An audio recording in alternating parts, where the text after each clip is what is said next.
Good afternoon, everyone, and welcome to another edition of Café Scientifique.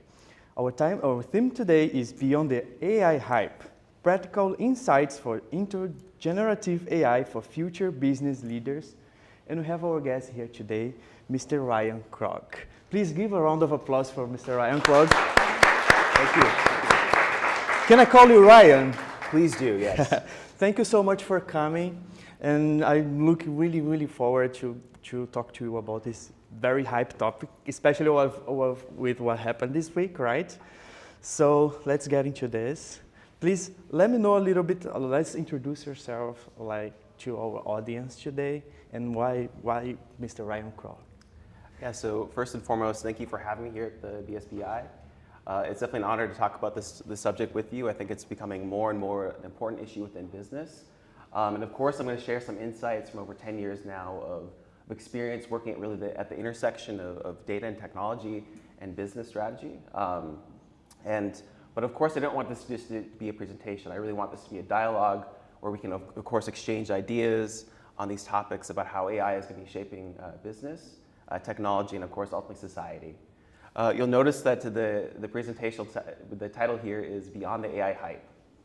So of course, this title was chosen very deliberately, right? Mm-hmm. I think without a doubt, AI is the most discussed topic right now within business, most discussed technology at least. But it's a topic I think where there's a lot of confusion, uncertainty, and if we're being honest, a lot of exaggeration, a lot of the hype. So my goal here with all of you today is break through a little bit of this noise and sort of focus on sort of the real world impact on it, especially with a very important audience here, so future business leaders. So currently business students who will be going off and being business professionals and at some point becoming leaders. So I look forward to talking with this topic with all of you today. And the reason I actually choose Mr. Ryan to come here today, or Ryan, is because I saw on one of your titles, it was AI optimist, but above all, an AI realist. And I was intrigued. I was like, what does he mean with that? Tell us a little bit. Yeah, so certainly. Maybe I just do a quick introduction about myself and talk why I'm a little bit of an AI optimist, but above all else, an AI realist. In terms of educational background, so I have a bachelor's degree from the University of North Carolina at Chapel Hill. I have an MBA from ES&T Berlin, so also a school here in the city of Berlin. Right now, I am working at the global headquarters for the Allianz Group, so a leading insurance and asset management company headquartered here in Germany. At Allianz, I'm part of our group data and AI division, where I'm part of a product team that is working on what we call the Allianz Data Platform. So this is a new technology, part of a larger transformation that we're rolling out throughout the entire organization. Allianz is a very large organization, very decentralized. So it's very exciting to be part of an effort that's really trying to sort of expand the capabilities of what we can do and push Allianz to the forefront of data and AI. But I'll also say if you're watching this in the future, I'll soon be shifting to a new role in an AI innovation team with a large bank here in Germany, so it's in the next couple of days, so more to come on that. But really sort of how did I get here? So within the last 10 years, I've worked in different data and AI roles. My career really started off as a data scientist though. I was working at a large financial institution in the US as a data scientist, moving up to a senior data scientist, then ultimately leading a team of data scientists. And it was really sort of within these roles where I developed sort of a passion and saw the sort of transformative power of data and analytics. A key part of my role was using AI models to sort of predict and better understand our customers' behavior, oftentimes in tandem with our marketing team to offer sort of the best customer experiences that we possibly could, again, using data and analytics to sort of predict and understand our customers.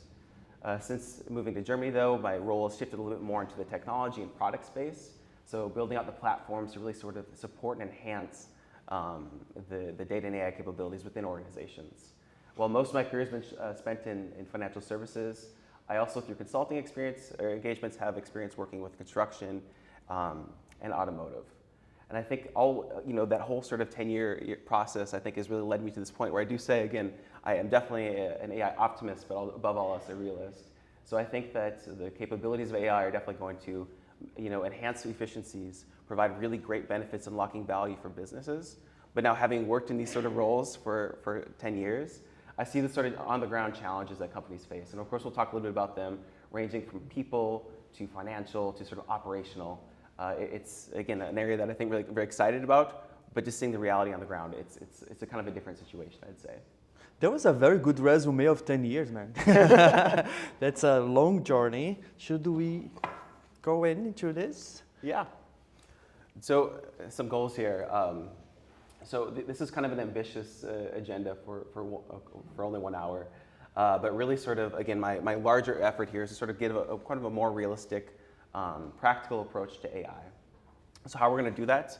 First, I'm going to provide a very sort of brief introduction into sort of the more recent developments in generative AI and AI more generally. Then I'm going to talk a little bit for kind of the current landscape, some observations, some macro trends that I'm seeing across the space. Then we're going to take it down another level, looking at sort of a view within a company.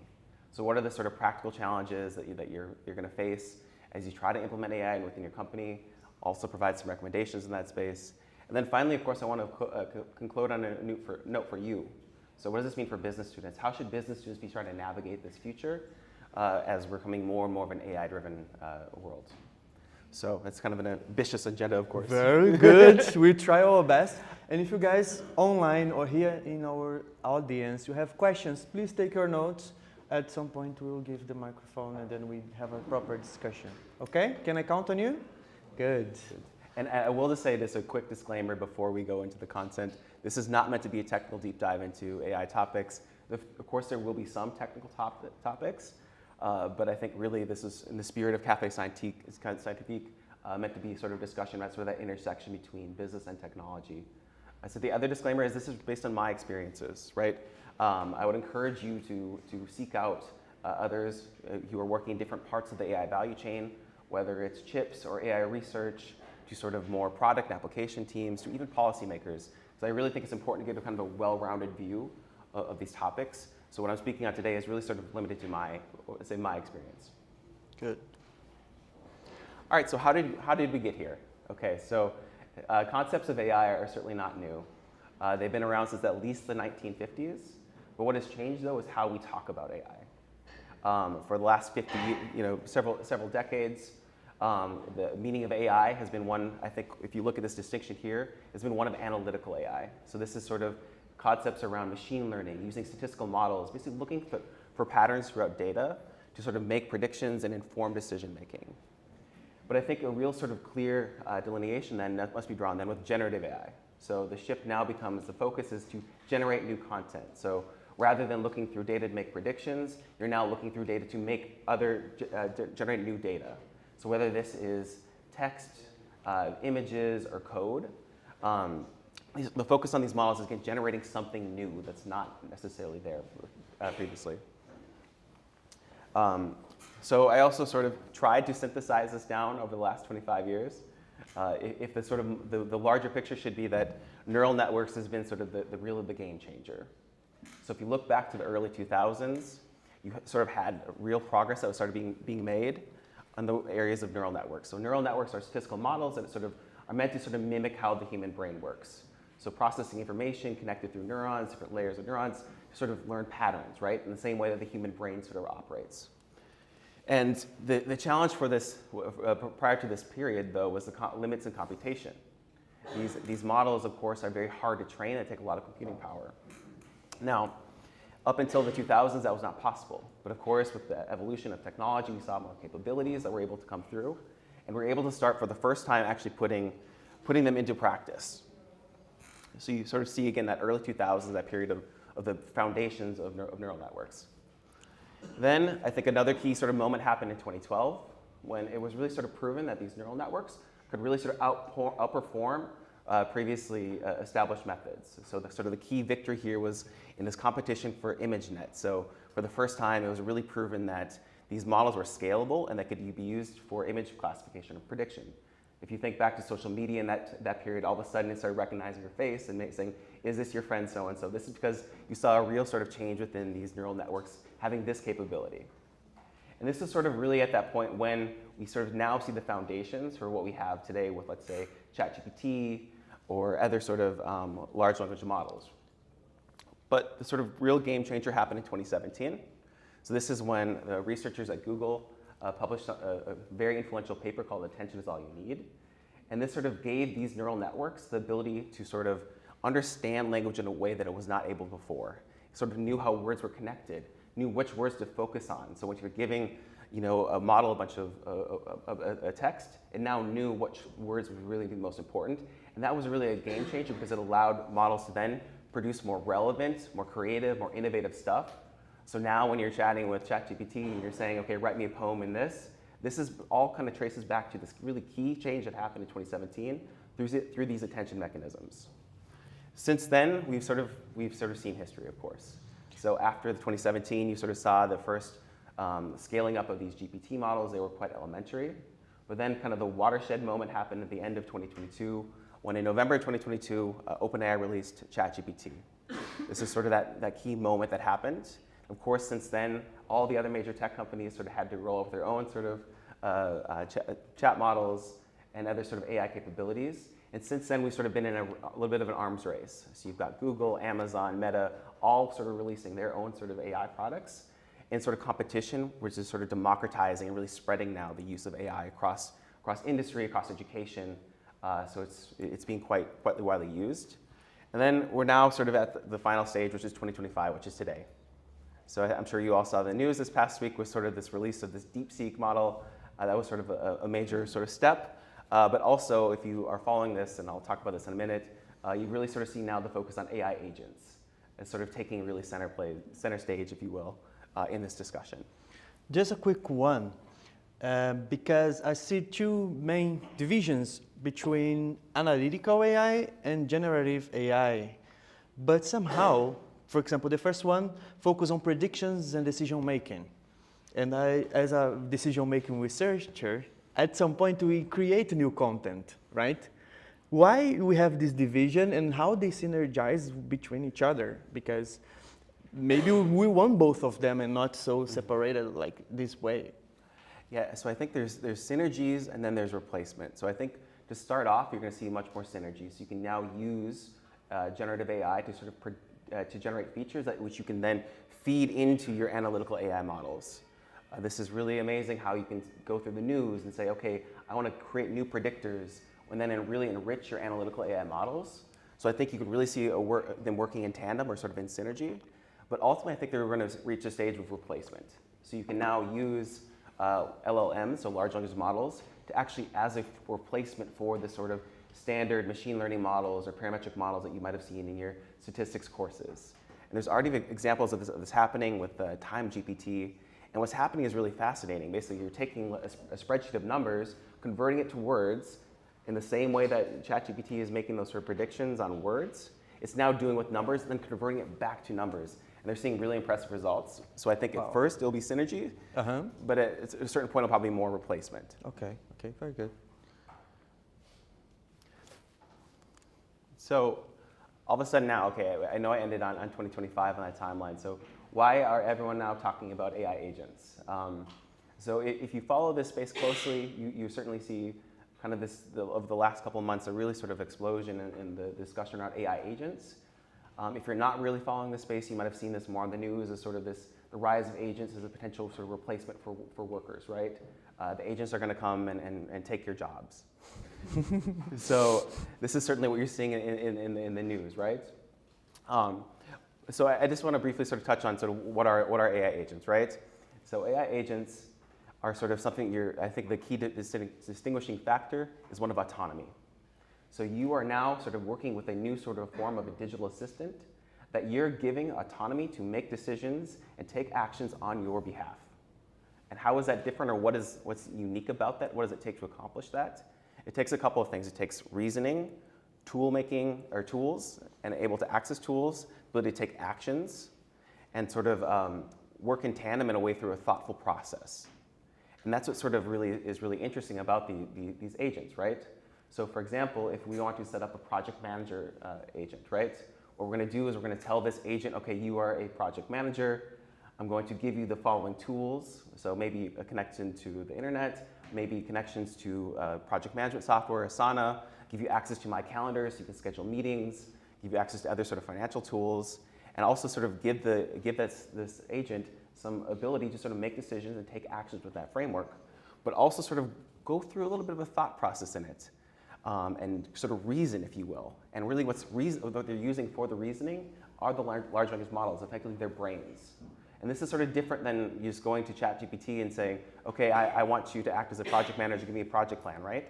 Because you don't have the tools and the ability to connect to these tools. So I think that's what's sort of a key factor in why we're changing now a little bit into this.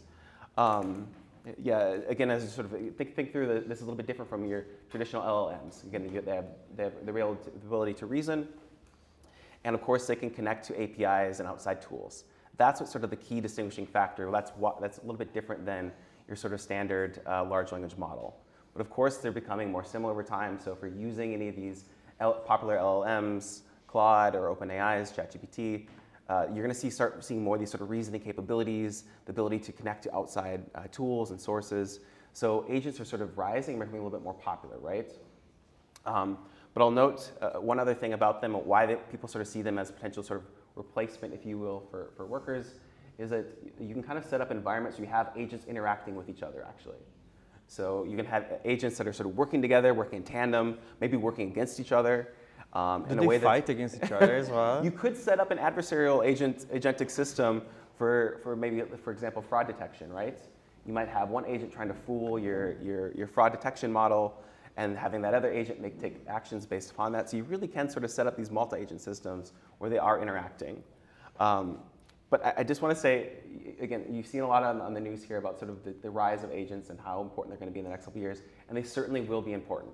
I think within the next couple of years, you should expect this to be part of your own workflow within your company, right? Yeah. But just a little bit to be skeptical, right? So don't believe all the hype, right?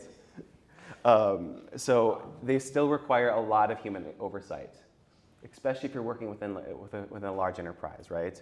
Your responsibilities don't end at just saying, okay, we've set up this new project manager agent, we're done, they'll take care of everything. That's not the way it works. You still have a lot of human oversight that's needed. I'll also mention from a more technological perspective, they really are not independent. They're very, very dependent upon this sort of system and infrastructure and the tools that you set up for it.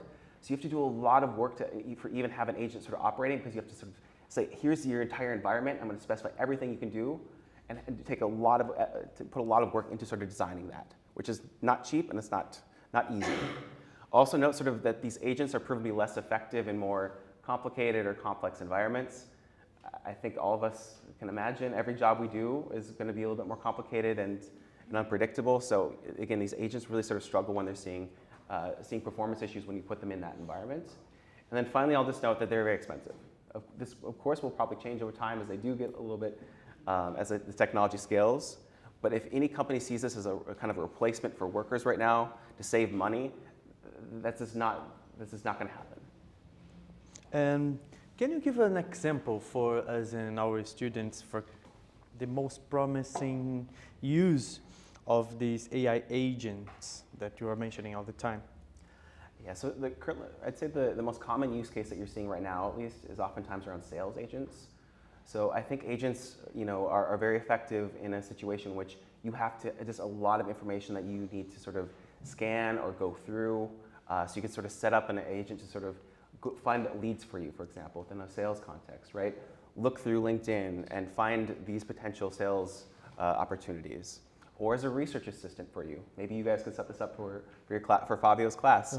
I want you to be a research assistant and cull through all sorts of information and research on marketing and different trends, and have that sort of take that information and really synthesize it for you. So I think there's definitely a lot of opportunities around it, but we're still in sort of the early days of it. They are already doing that, believe it or not. And this AI hype, because at the end of the day, you said they are still pretty much expensive, and then most large companies are able to do this at least in large scale to kind of compensate for low, at least workforce. What is this? So I feel like we have on one side a huge AI hype that for a consumer, we feel like AI is everywhere. Mm-hmm. And on the other side, we have us telling them, no, it's not everywhere yet. It's still very much like controlled, let's say that way.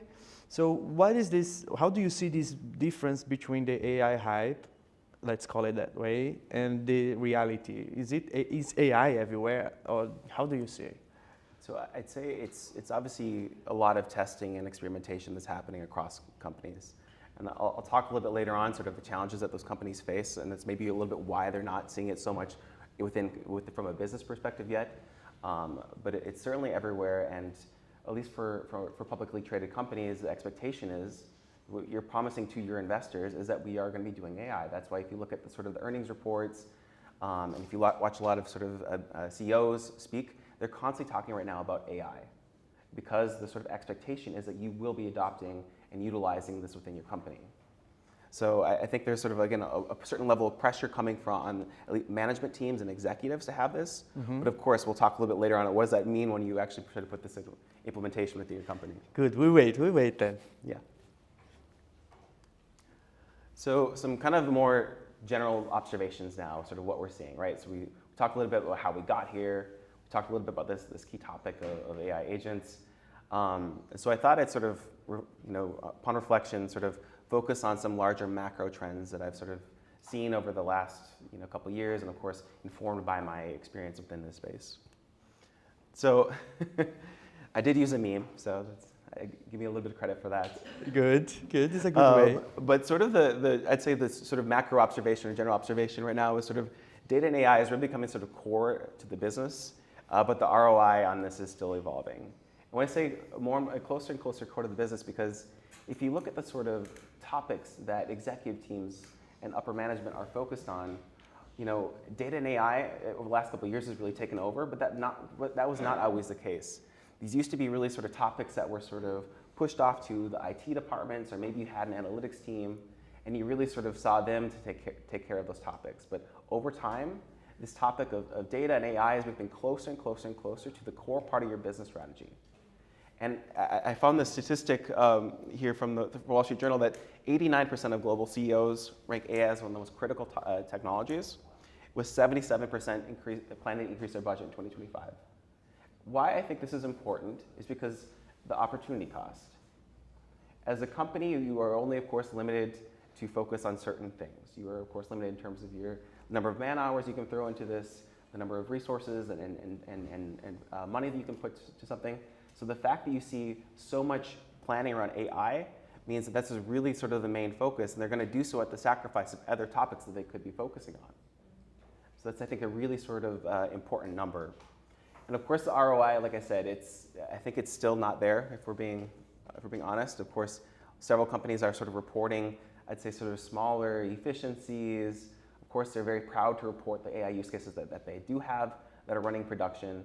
But most companies are still in that sort of experimental phase within AI, trying to figure out what should be the best use cases. And the return is a little bit slow. I do like this meme, by the way. We built our AI from the ground up. Be honest. I am being honest. The OpenAI AI bill, we spent $7 million on GPT-4 to do $600,000 in revenue. Thank you.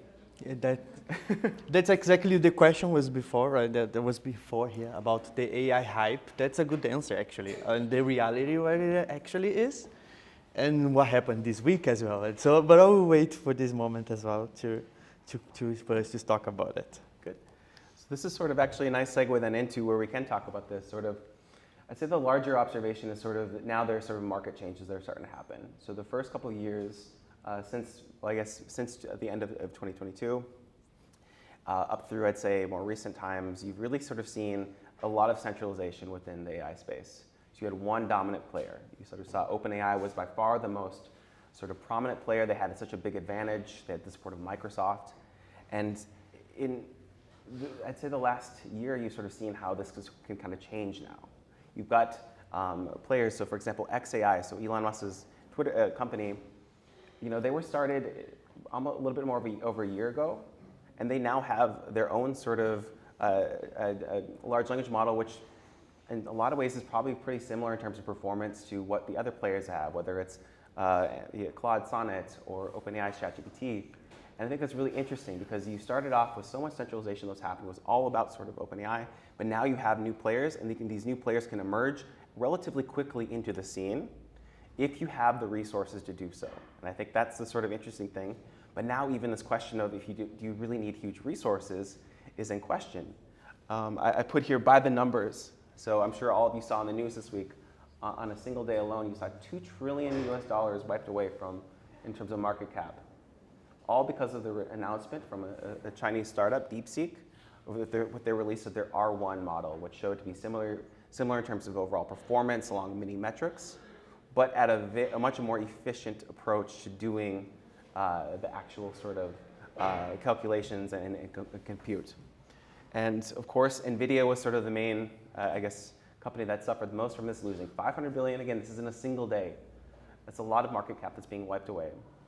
And I think the reason why you've seen such an extended hype cycle around this, again, we've been talking about AI constantly for over 2 years now, is because of the fact that there's so much riding on this from an investment perspective. These tech companies have become a very critical part of the S&P 500, all the indexes. So it's really become a lot of money, a lot of retirements, a lot of savings are really riding on the expectations meeting the reality for these companies. So I think we've sort of seen this really extended period, and that sort of could be changing now with the changes in the sort of overall market for AI providers. And I guess the main question that we were joking before, the guy behind cameras was joking before, but it's actually the question that we are all asking nowadays. Is AI a lie? Is this only speculation? Because we basically we were listening all the time that we need this huge amount of investments on this data that you bring on our slides. And then now another company say, not really, we can do it with less money, more efficient. And how is it, how do you see that? I would definitely say it's not a lie, but it's going to take a lot longer for it to sort of see the impact that I think investors were hoping. Okay.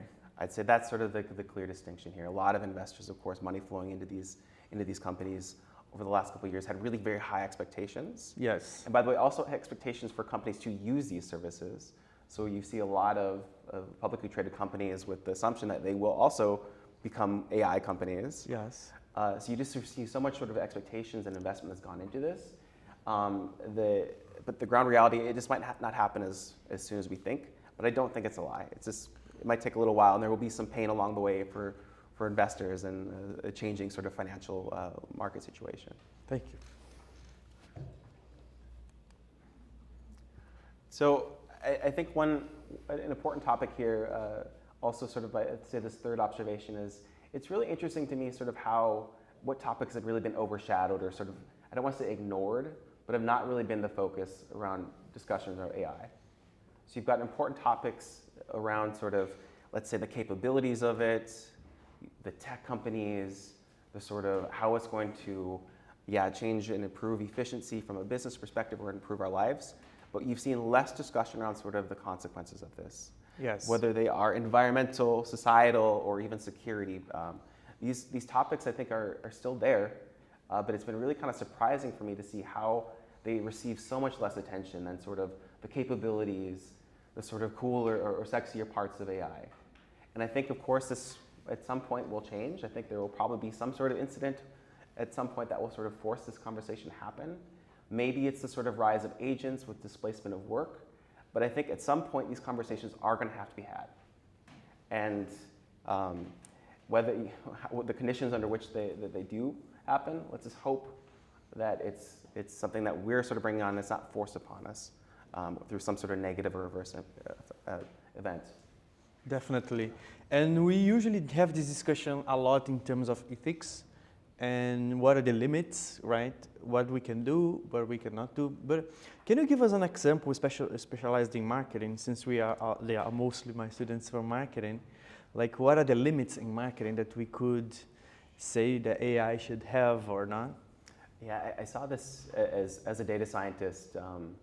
One of the key sort of use cases that I was working on would often be building up models to predict which of our customers would respond to a certain offer, right?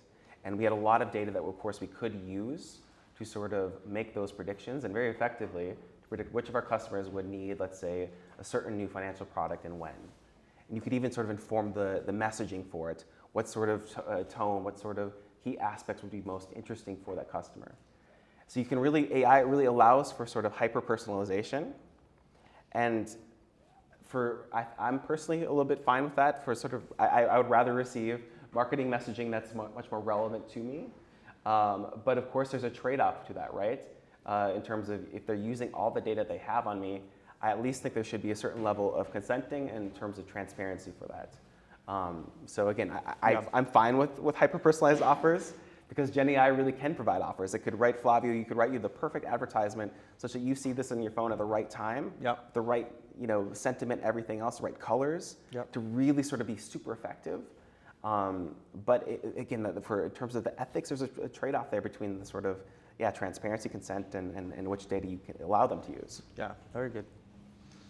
And just finally, I did put on there one thing, the sort of by the numbers. So if you look at sort of the energy consumption for these models for the training, for when you're training these models, and also the inference. So what does it take each time you send a prompt is quite large, right?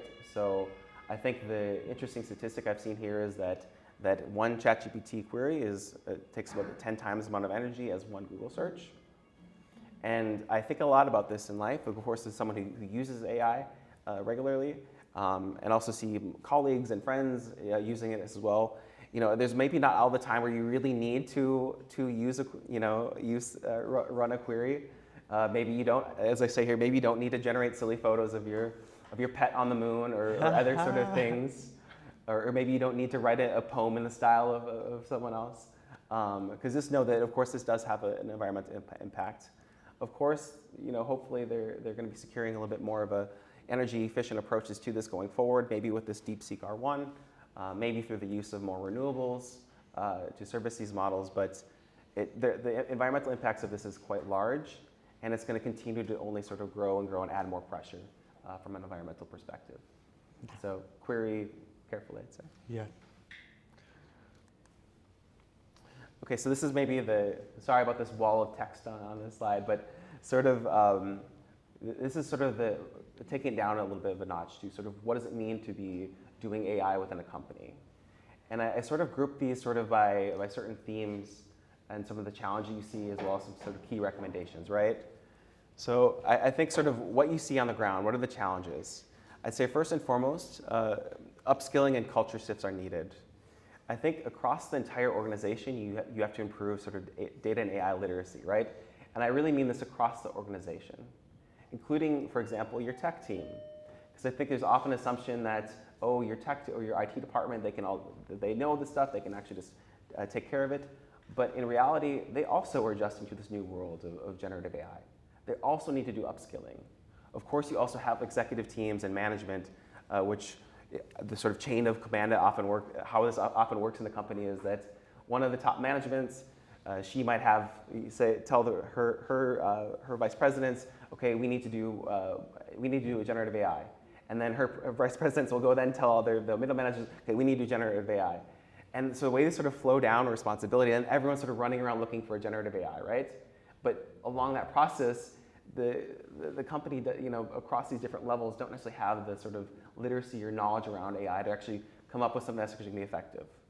So as I say here, truly across the organization, across all levels, there needs to be an improvement within AI and AI literacy and upskilling. Also sort of these initiatives around AI are sometimes then shoved right into your IT department. And they sort of have this silo where you're going to leave it to just the tech people. They'll figure out our AI for us. That should not be the approach. You really need to sort of have a business connection to your AI use cases, or what's likely to happen is you're going to develop some sort of use case, from your IT department that's not really going to have much connection to the business, and then it's not going to really gain traction and really gain popularity throughout your company. So you really do need to have a clear business connection with your sort of across teams, so you don't want these silos to sort of emerge. And so the sort of recommendations there, again, I think establish a very clear link between your overall company strategy and your AI strategy, and definitely sort of make sure that they're very much so aligned. That will, of course, drive a lot more adoption and success. Select the right use cases. I think it's oftentimes when people say, okay, we're going to do AI, let's find the lowest hanging fruit, a really easy use case. And I actually don't think that's always the best approach. I think you should select the use cases for AI that are actually going to sort of build up the muscles or skills within your organization to actually do AI right, and of course the ones that will also scale. So for your first use case, obviously don't pick something that's super high risk, but also don't pick the easiest thing, because you might not actually, if you do something, you're gonna spend a lot of money on it, and if they see sort of mixed results, you really then run the risk of sort of losing that momentum on AI. So pick the right use case, and then also sort of for trainings, make AI approachable. I think that should be a very key imperative for most companies. Make it approachable, make the trainings widely adopted, and if you really need to, put it into people's personal targets. Then people will definitely attend the trainings, yeah, and of course sort of build that into their work. Yeah, but I will probably go back to the discussion we had before. There was actually a little joke, but how do we, or how do you see these AI technologies actually helping us, or helping our capabilities, or our skills as you use in your slide, instead of replacing us? Because this line between these two is so tiny, right? And then we are obviously scared, and of course we want to listen from the AI specialist that our job as lecturers will be saved. Well, I think more often than not, the use cases that are being focused on right now within companies are really ones that are meant to sort of augment and make workers' lives easier. Oftentimes, frontline workers, sort of the standard use case that you see across most organizations is something with something a little bit technical called retrieval augmented generation, so RAG, which allows allows you to use an LLM in conjunction with your company's own documents. So, for example, you might allow your frontline worker who's on customer service to be able to better access information about a customer or the company's policies, and sort of make that sort of retrieval process, just make their life a lot easier through some sort of chat interface. So I think right now it's sort of oftentimes sort of making more small time efficiencies, making the lives of your workers a little bit better. But again, as I say, focus on use cases that are really going to drive that strategy. So for example, if I were an HR department, which is also a very common use case that you see, do you really need an HR department chatbot, right? Because if I'm looking for information on compensation, if I'm using a chatbot and I still see some numbers, I'm still always going to send an email and talk to the real person. There's no world in which I'm just going to solely rely upon a sort of AI chatbot, with our HR materials. So I think, Flavio, you said it's a little bit of a challenge, right? Because you want to start using AI. You're expected to from the market and for sort of overall society that you're going to start using AI. But what do you pick first? Most of the time, it's sort of looking for ways to sort of augment and improve the work processes for often frontline or HR employees. Okay, perfect. Just a couple of things quickly. Also, this is again more of a technical aspect, which AI is developing at a very fast pace. Your company's infrastructure moves very slowly. It really cannot keep up. So when you see these sort of announcements on the news and then think you're going to go tell your IT department that, okay, now we need to implement this, it doesn't work, because your IT department's probably focused on the last sort of major enhancement still.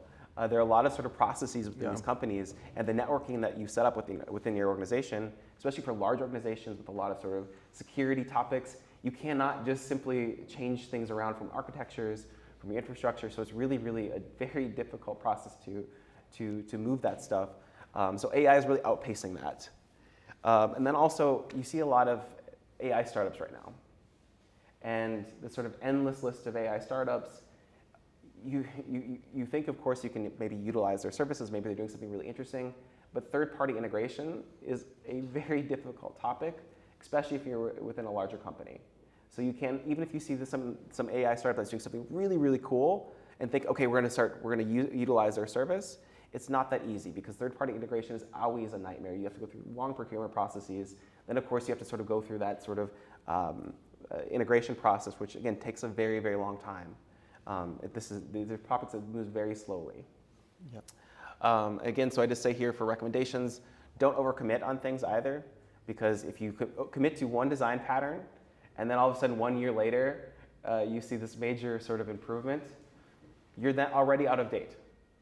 So you should pick I think you should start working on AI use cases, but really sort of focus on just the key parts. You're going to need some sort of LLM, you're going to need some sort of vector storage, and some sort of a model and basically some sort of application layer that you can sort of feed into. That's about it. Okay. Don't over-engineer. You can set up these really advanced services for yourself, but don't over-engineer your solution. It's hard for us to not go to the AI hype, right? It's hard, it's hard. And then finally, this is a little bit of a less sexy topic, but definitely a very important one. Sort of, really prioritize data governance here, because as we talked a little bit earlier about ethics and data privacy, there's also a legal side of that, which is compliance. So these compliance topics, of course, with the new EU AI Act and stuff like that are becoming more and more important. So do not think that this is something that's sort of an afterthought. These should be very much so a key part of your decisions around AI. And you really need to sort of set up what I call sort of ownership around this topic. So if you have data providers within your company, make them owners, make them responsible for being contributors to the data that's going to be fed into the AI models. And really sort of build up a very strong culture of compliance so that you sort of have that early in the process rather than you finding out too late that your AI use case that you've built runs afoul with the latest regulations. Very good, very good. So I also sort of, again, I wanted to sort of end on a topic that's a little bit more relevant for you. So what does this mean for current business students, soon to be, again, business leaders? I think a sort of useful thought experiment that you should go through on a regular basis is ask yourself, in the next 2 to 3 years, which part of my jobs, or maybe target job for all of you as you're looking to go into the labor market, will be automated in 2 to 3 years? And again, it's not that this is never necessarily going to happen in 2 years, but we're going to be moving towards more closer and closer towards that, right? So really sort of think through that process of what would your job look like if the key parts of it are automated. And I think it's an interesting one, right? Because a lot of the stuff that you do on a day-to-day basis probably could be automated. Your life would probably be easier if it was automated, but then that leaves you with sort of a question of time. How am I going to spend that extra time, perhaps, right? So I think for sort of implications here for business students, I listed sort of 3 here. So develop your value add. All of you in here are going to have a very clear value statement of what value do you bring to a company, right? And it's interesting to sort of note that the sort of skills that are going to be sort of most in demand or most valuable are going to be sort of the softer, more human skills, right? So stakeholder management, empathy, communication. And thankfully, business schools usually sort of are more focused on that topic, so I think you're well positioned for that. But really sort of focus on your human skills, because that's going to be so important, again, in the near future in which there will be more automation. I'd also sort of say focus on building a robust network.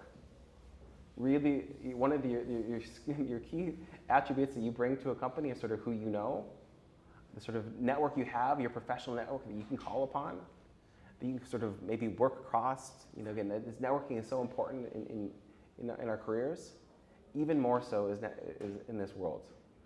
Focus on networking. Again, also within a business school, this is, I think, quite a good place to do that. I did learn from Flavio that you have many students here, so yeah. Please go out and network as much as possible. It's very important for the future. I'd say do familiarize yourself with the technical side of AI. I'm not saying you have to go try to be AI experts and working on these topics and trying to build models. I think there's a lot of sort of tools and stuff you can now use, which are sort of no code or low code models already, that you can actually build your own AI agent without ever having to code in Python or Java. You can actually sort of build your own research assistant for your marketing class with Flavio, right? Please. But it is important that you do understand a little bit of the technical side here, because again, as AI becomes more and more of a core feature of your company's sort of overall business strategy, you want to be part of those conversations, right? You're going to have to develop a knowledge here. I think it's a great way to start experimenting, building low code or no code if you're not really into using Python. Yeah. And then also, I'd say my sort of final piece of advice for all of you, ask for your company or maybe your future company's AI strategy. This is very important. you should definitely, they better have a clear vision for how they're going to be using AI. Where do you fit within that? And if they don't, I'd say probably run. Because you really ask tough questions. Because look, the sort of expectations in our world that we're going to be working in, again, is going to be much more sort of driven and focused on AI. And even if, let's say, your company doesn't want to sort of pursue these lines or really utilize AI, your customers are going to come to have certain expectations. Your competition is going to be using it. So you have to have a much clearer sort of, I guess, vision for how your company is going to use it. If they don't have it, that's a big red flag. So I'd say that's my sort of, my pitch to all of you as current business students. Is just sort of how you might sort of think about navigating in this world with an AI. Ryan, thank you so much for this slide. I guess this is probably the most tangible slide directed for this audience. Just to go one more step into this, you said you should practice some AI or some knowledge towards AI around some coding. Is there any other part of AI that should be somehow useful for my students that they should start learning in case they want to go for this? I mean, my assumption is that most of your students are already using certain LLMs to enhance their papers. No, they are not. So I think it's sort of, I would say, find different ways in which you can sort of start to utilize more and more Gen AI within your sort of day-to-day life. Again, in a responsible way, but I'd say to start using it. Really familiarize yourself with how to get better output from the large language models. It's impossible to keep up with the pace of things right now. So if you're going to ask me about some new development in the last couple of weeks, I might not actually even know. And I'm something you just focus on this day to day, right? So definitely try to work this into your in your daily lives.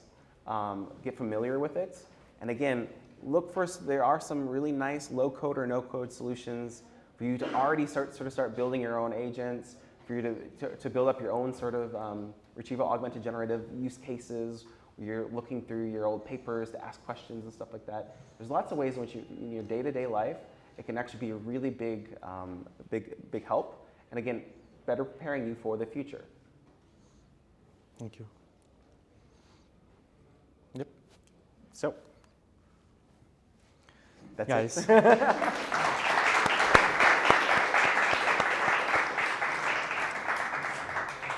Guys, as you can see, there is a QR code in case you want to connect to Ryan. Yes, thank you for ahead. Please stay in touch. Feel free to add me on LinkedIn, reach out. I look forward to sort of continuing this conversation. It's always interesting to see what sort of career paths you're going to have, so please let me know. So stay in touch. And even if you don't have a proper question formulated yet, just say thank you, because he just came here with all his knowledge to share with you guys in this afternoon.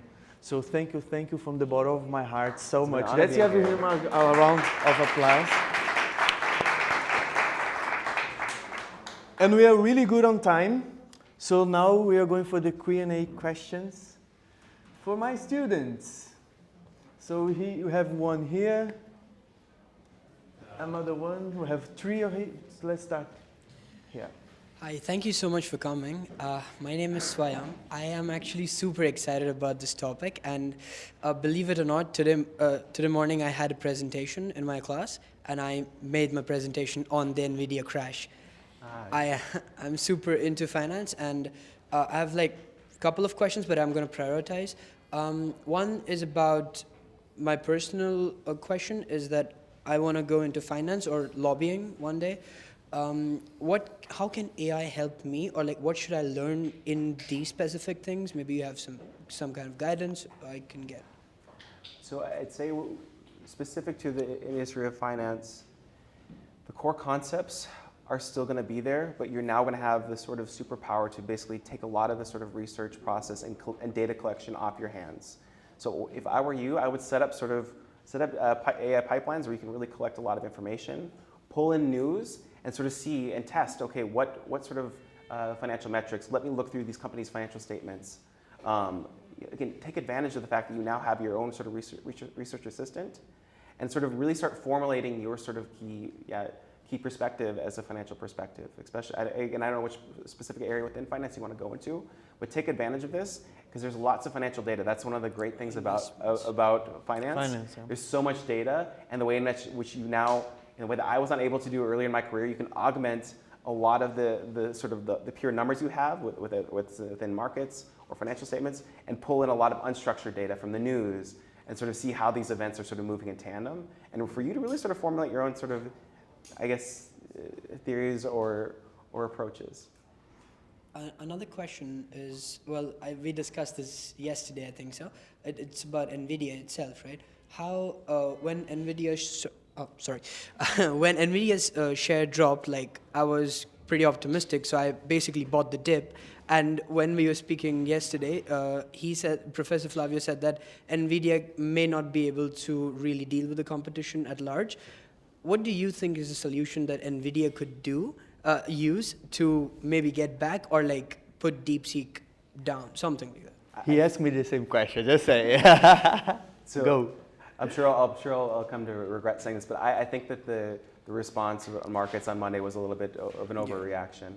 I think if you look at sort of the valuation of NVIDIA, it's massive, but it's one of those few times where the company, if you look at its performance, is stunning.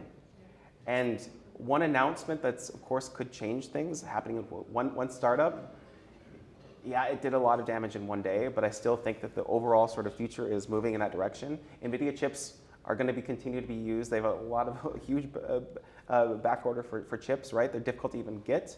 So I don't think that they're really necessarily going anywhere. I think it's still going to be a very popular, it's still going to be a dominant player. I will say sort of the value of this R1 DeepSeek model is showing how you can be a little bit more efficient. So how these models can be not necessarily so consumption in terms of compute, but that just means more and more AI is going to be used. Right. And I really sort of hope, and my hope is that companies are able to use a more efficient version of these models, so we can finally sort of dedicate these chips, these really amazingly powerful chips, for things that are probably a little bit more important. You know, more AI in healthcare, more AI in robotics, sort of ways in which you can actually sort of get more value from them rather than these sort of simple consumer app, user apps of chatbots and stuff like that. So hopefully it will actually free up compute. That would be my personal wish. So I'm happy about this talk. Just one last question is that about, in general, how is artificial intelligence, like for example, in the US right now, I think so, SoftBank, Oracle, and OpenAI just had this $500 billion investments over there for data centers and building hard AI infrastructure. What does it mean by AI infrastructure in general? And can they do, not those specific companies, but is that going to happen in Europe soon, at least in Germany? Really good question. Good one. So I think the overall sort of AI situation in Europe right now is not one that's been particularly positive. Most of the sort of major AI providers obviously are sitting outside of Europe, in the US or in China now. I think the situation in Europe is not so easy. Yeah. I think there's now a little bit more of at least awareness or acknowledgement with that. So if you look at the ECB, with the reports that they've released in the last couple of years, Europe clearly knows that they've been at a kind of lagging behind on things. But whether they're going to make the sort of regulatory decisions and sort of really sort of put more resources into this is kind of an open question. And then the other risk I'd say is, even if they decide that they're going to invest a lot in AI, oftentimes they're going to go right into the frontier models that are built by Microsoft and Amazon. So you're still just putting money back into the American market, even if you're investing in AI in Europe. So I think that's a real challenge. So I think Europe definitely needs homegrown AI providers. I know that there are some. There's, of course, a large startup in Germany, LF Alpha, and I think Mistral is out of France. So there's potential here, but the situation is not easy. It's definitely not easy. Yeah. Thank you so much. Yeah. Good question. Yeah. Tough question. Yeah. My name is Amit Pal. So my question is, how AI will affect our cognitive ability? So as an entrepreneur, how it will affect our cognitive ability? That's a deep one as well. Our cognitive Good luck. abilities. I think our cognitive abilities, it's kind of an interesting question, right? I think there was a post that was sort of going viral on LinkedIn where a person was sort of bemoaning or saying how sad it was that he saw his 11-year-old niece using ChatGPT for all of her homework. And I think that post also sort of really resonated with me as well. I think that we're going to continue to use this, or we're going to be basically able to always get information as soon as we need it. But we have to be very, very careful to sort of make sure that we're holding on to our critical thinking skills. Because it's now be so easy for us to sort of generate and find answers and information. We have to really sort of jealously guard our ability to think critically. And again, going back to sort of my overall themes for you as business students today, really focus on enhancing those.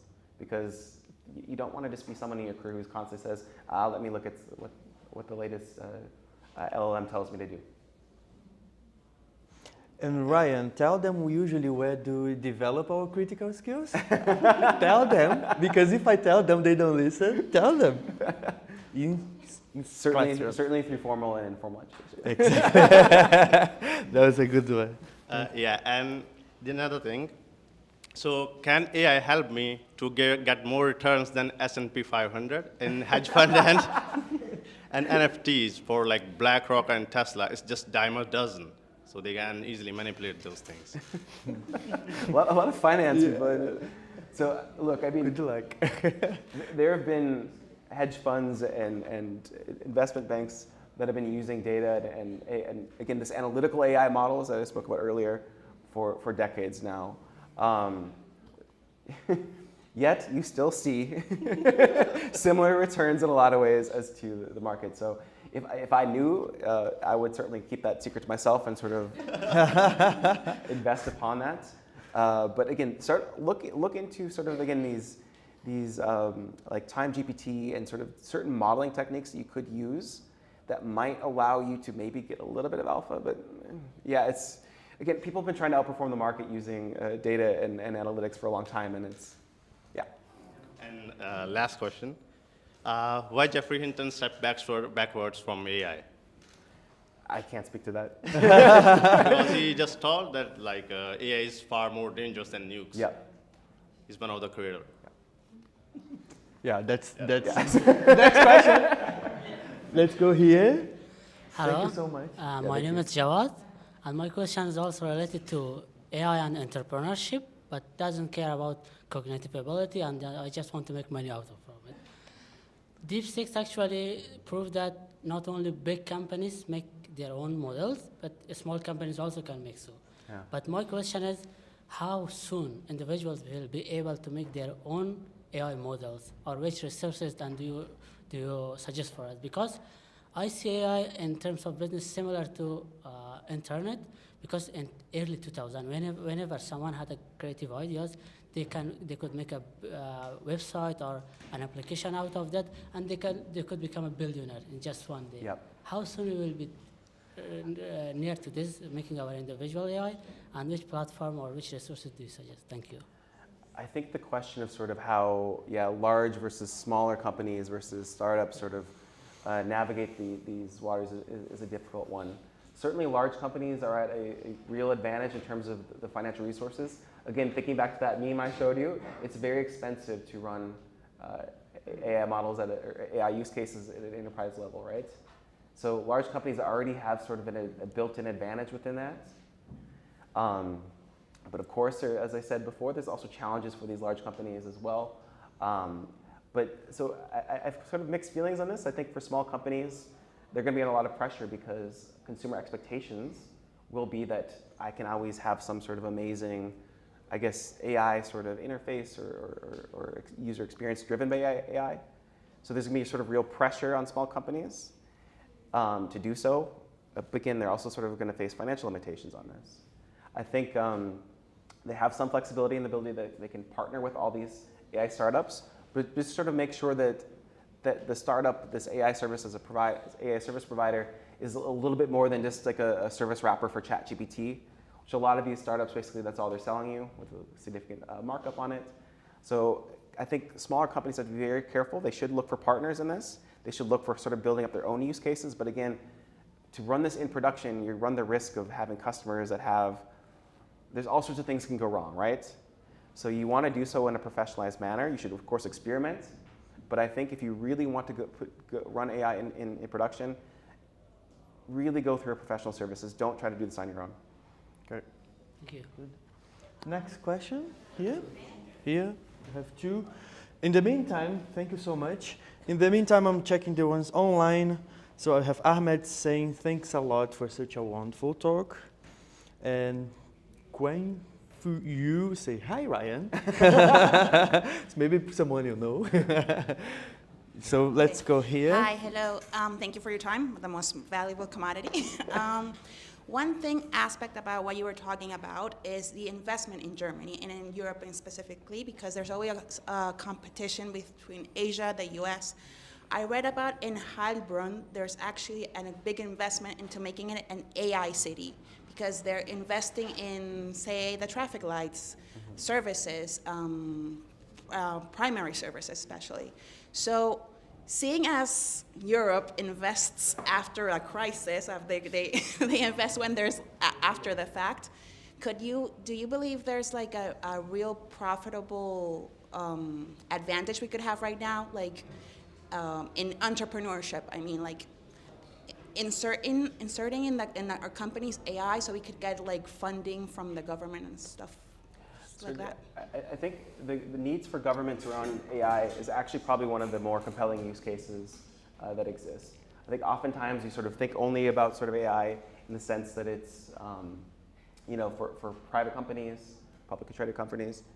But I think government, there's a real opportunity to sort of better serve your citizens, your community through this.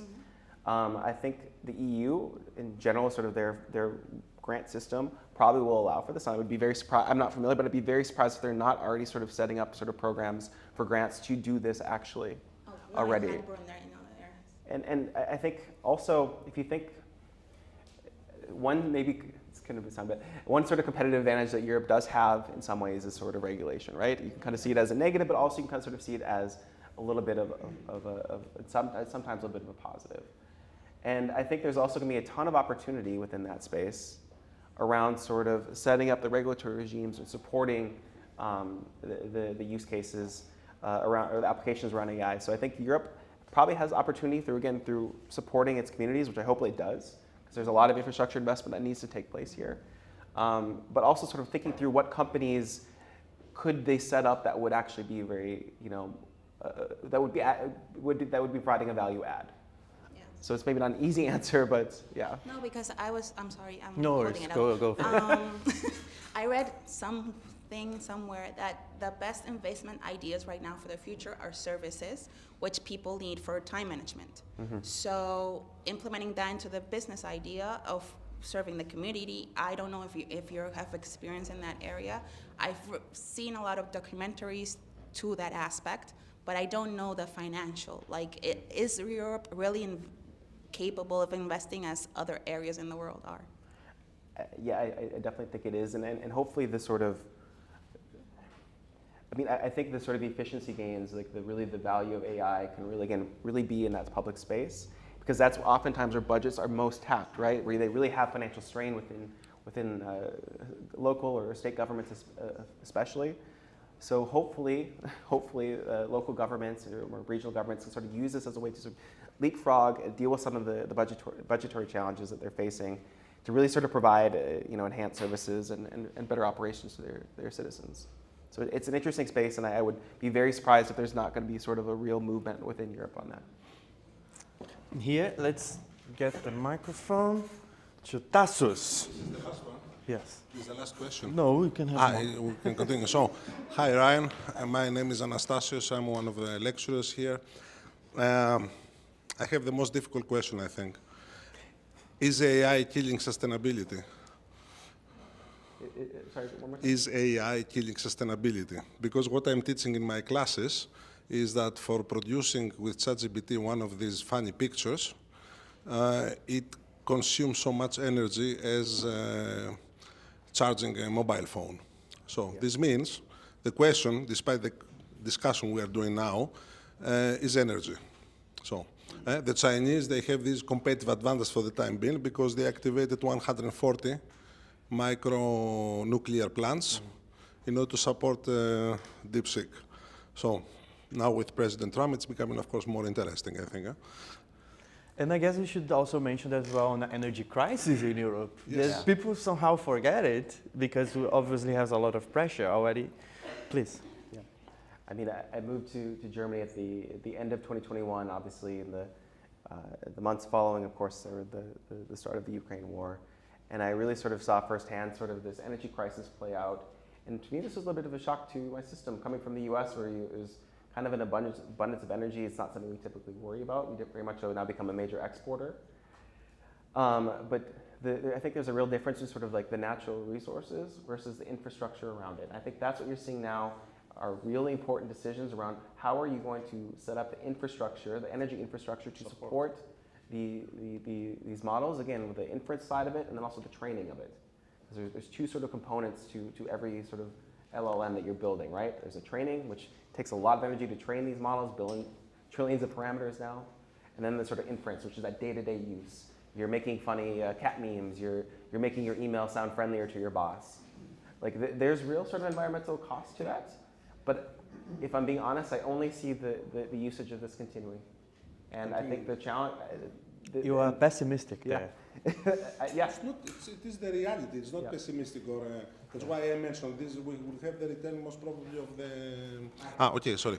We will have the return of the nuclear energy. You know, this is something that we are discussing about sustainability, environment, and all the things. But we see in order to run the models, we need this extra energy, basically. This is the new gold, practically. Yeah. Thank you for your question, Professor. Do we have another one here from the audience? Here? Please. Thank you so much. Thank you. Thank you so much for your time. My question is from a marketing point of view. So AI relies heavily on existing data as of now, right? And the big advantage of hyper-personalization that data gives us, especially as a marketer, I think is really cool, right? But then how do you balance that with complying with data protection laws, especially because you have to give customer data to AI and their GDPR laws? How do you balance this to avoid breaking the trust that your customers have with the brand and also avoid legal problems? Yeah. So just an easy question, right? No, as I said before, I worked as a data scientist in the United States with a lot of sort of the AI models that I was using was for marketing purposes. And the regulatory regime in the US is quite different than from Europe. So when I moved to Europe, it was a little bit shocking to me that you can't use certain data fields for predictions and stuff like that, or to sort of better serve or curate a more personalized message. It's not that there's not those restrictions in the US, because there certainly are, but they're a lot more open than in Europe.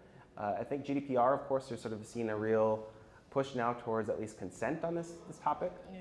And that's always sort of the challenge is that I don't want to say challenge in a negative way, but there's always going to have some sort of informed consent on can you use data, what do you use my data for? And then you have to sort of make that agreement. I think a lot of Germans and Europeans tend to be a little bit more skeptical in that sense, so they are not going to click. And I even find myself now being much more concerned. 3 years later, I do not say, agree to all the cookies. I'm always like, no.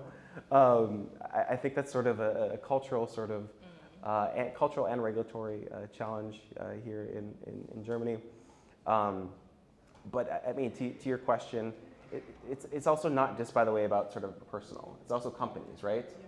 So at Allianz, we cannot use ChatGPT. We have, of course, our own sort of version of it, but it's restricted. It's sort of walled off from the larger, what you're finding on the internet, because there are concerns about giving private company data away. Granted, I suspect that many people's companies are data is being fed into OpenAI on a day-to-day basis from their employees, asking various questions and stuff like that, or setting up workflows. So I think it's sort of, again, it's a mix of company, it's a mix of personal, and sort of a mix of government policy. And I think that's only going to become, I don't see that changing, to be honest. I think that sort of the challenges around personalized messaging are not going to go anywhere, and I think you're going to see that staying the same for the most part. That's not going to change. Thank you. Yeah. Thank you for your question. Do you have any other one here? I have one online. It's a pretty good one, to be honest. Thank you, Ahmed Hassan, for this question. And he's asking, how can we ensure that the benefits of generative AI are distributed equitably across society, rather than exacerbating existing inequalities? I don't think it's going to happen, unfortunately. I mean, if you look at sort of the new models and services that are being rolled out, there's more and more costs that are associated with it. I think now the premium version of ChatGPT is $200 a month. Companies, of course, are going to be able to afford this. I think we're living in a world in which AI is unfortunately going to lead to more and more sort of inequality through resources, through knowledge, and it's going to be difficult to sort of reverse that trend. Of course, there's always going to be sort of open source models that do exist. Again, so you now see this with this R1 DeepSeek. So I think there's some potential there. But if you're going to use this, again, from a more business perspective, there's really going to be favoring the sort of the companies with the more resources. So okay, that was excellent, and this is very critical. I like it, and I use AI. Okay, just say, but I'm very critical for this point of view as well, and from the energy and sustainability point of view as well. Any other questions, guys? Are you okay? Thank you, thank you, thank you, thank you, thank you so much. Thank you.